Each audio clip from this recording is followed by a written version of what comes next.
Commencer la musculation après 40 ans, bonne ou une mauvaise idée? Qu'est-ce qu'il faut savoir avant de commencer? Quel genre de programme il faut suivre et quel genre de résultats on peut s'y attendre?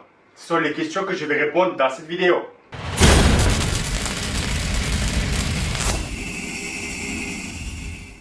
On sait tous à quel point une activité physique régulière est importante pour tout le monde. Mais la musculation apporte des bienfaits que juste une activité physique n'apporte pas. Comme par exemple renforcer les os, les tendons, combattre l'ostéoporose, empêcher le mal de dos, améliorer l'équilibre et la coordination. Il y a une énorme différence entre juste marcher, courir ou être relativement actif avec une fréquence cardiaque élevée et aller à la salle pour stimuler les muscles, renforcer les tendons, les os et les articulations. Donc, à partir d'un certain âge, selon le niveau de la personne et ses capacités physiques, la plus grosse différence entre un jeune et une personne qui a plus de 40 ans va être surtout la récupération et la reprise au cas d'une blessure. Avec l'âge, il y a beaucoup de changements qui se passent chez l'homme, surtout des changements hormonaux. Une hormone qui nous intéresse le plus, c'est la testostérone. Quand le taux de testostérone diminue, ton corps stocke de la graisse plus facilement, tu as moins de force, la capacité au corps de construire du muscle diminue, tu as les os un peu plus fragiles et tu es fatigué plus rapidement. Donc il faut prendre tout ça en compte quand on commence la musculation après un certain âge. Donc si je prends l'exemple d'une personne qui a plus de 40 ans, sédentaire et qui n'a jamais pratiqué de la musculation dans sa vie, le scénario idéal d'après moi sera de commencer par une fois par semaine de faire du yoga.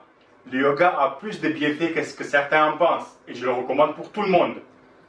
Puis une fois par semaine de trouver un cours de stretching débutant. Travailler sur sa souplesse, c'est un point très important à ne pas négliger.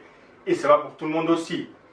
Puis faire 2 séances de musculation par semaine, suivies par 10-15 minutes d'une sorte de cardio tranquille, jusqu'à d'avoir la capacité et le niveau pour faire une sorte de HIIT. Pourquoi du HIIT ou cardio à haute intensité? Certaines études montrent un avantage considérable du HIIT sur du cardio classique avec des personnes âgées.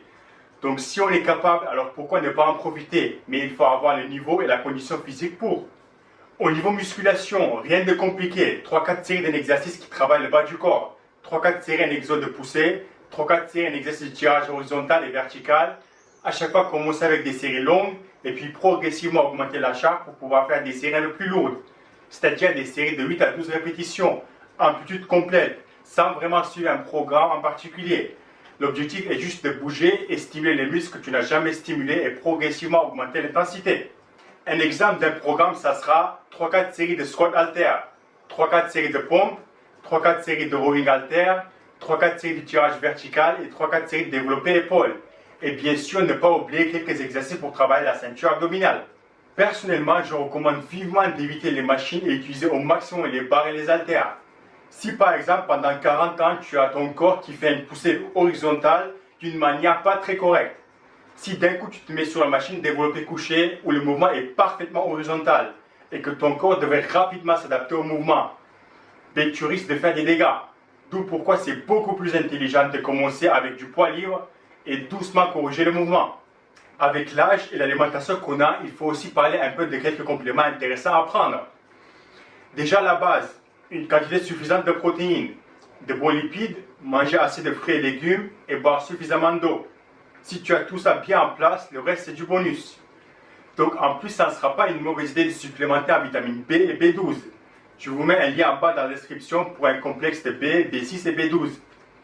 Ensuite, ça sera aussi une bonne idée de prendre de l'oméga 3, du calcium et du probiotique. Pour finir, est-ce qu'on peut avoir le même résultat si on commence la musculation à 40 ans ou à 20 ans? C'est une bonne question et la réponse est ça dépend. Ça dépend de beaucoup de facteurs et surtout la génétique de la personne. Mais si je prends par exemple 2 individus avec les mêmes génétiques et qui sont ni gros ni maigres, mais l'un a 20 ans et l'autre 40 ans, je pense vraiment qu'après 3-4 ans de musculation, les deux auront le même résultat. Pour moi, ce qui est le plus dur à partir d'un certain âge, c'est les transformations et les performances.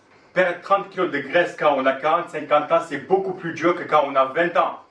Passer de 60 kg au squat à 160 kg, c'est plus dur quand on commence la musculation à 40 ans quand on commence à 20 ans.